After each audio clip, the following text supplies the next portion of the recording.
chers internautes, c'est un plaisir de vous retrouver ce soir dans PP News. Direction l'Europe pour découvrir pourquoi ou comment est-ce qu'en cette période de Covid-19, l'Allemagne s'en sort mieux que ses voisins européens. Selon le MIT Technology Review, en Europe, l'Allemagne qui comptait au 8 avril 107 663 cas confirmés de coronavirus n'a pourtant enregistré que 2016 décès contre plus de 10 000 en France qui compte un nombre similaire de cas confirmés. Alors, qu'est-ce qui fait la différence entre l'Allemagne et la France ou même les autres pays d'Europe? Voici quelques facteurs. Selon le New York Times, l'âge moyen de l'infection en Allemagne est de 49 ans. En France, c'est 62,5. Quand on sait que les personnes âgées ont un système immunitaire fragile, cela explique le taux de mortalité plus élevé en France. En plus, lorsque l'épidémie a frappé pour la première fois, les autorités allemandes ont lancé une campagne de tests très agressive. Le pays testerait désormais 350 000 personnes par semaine. Les médecins ont donc pu trouver et traiter les patients tôt avant que les infections deviennent trop graves.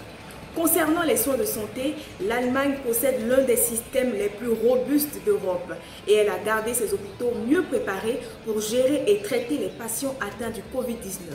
Enfin, l'Allemagne a réussi à imposer des fermetures d'écoles et de lieux de travail ainsi que des exigences de distanciation sociale plutôt que de nombreux autres pays européens. Bilan triste aux États-Unis, les Américains enregistrent leur pire bilan de décès en 24 heures, au-delà des 2100 morts.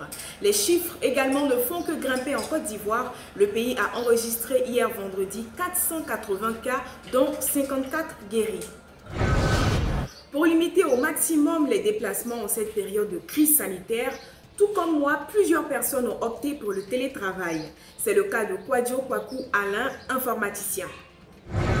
Vu la venue du Covid-19, nous avons mis en place un système qui va permettre à tous les membres du cabinet de pouvoir utiliser le téléphone du bureau depuis la maison, voilà, avec un smartphone depuis la maison. Donc, pour déployer cette application, elle permet de faire des réunions, des vidéoconférences depuis la maison.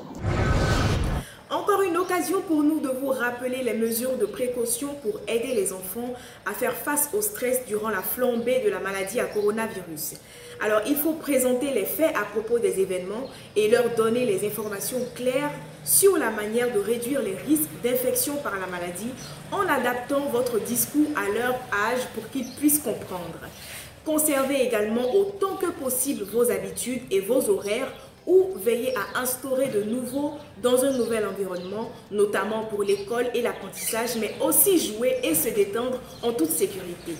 Dans les moments difficiles, les enfants ont besoin de l'amour et de l'attention de leurs parents. Merci à tous d'avoir suivi ce journal. Profitez de votre week-end, mais sans oublier d'appliquer toutes les mesures de précaution pour vous protéger contre le coronavirus. Allez, on se dit à demain.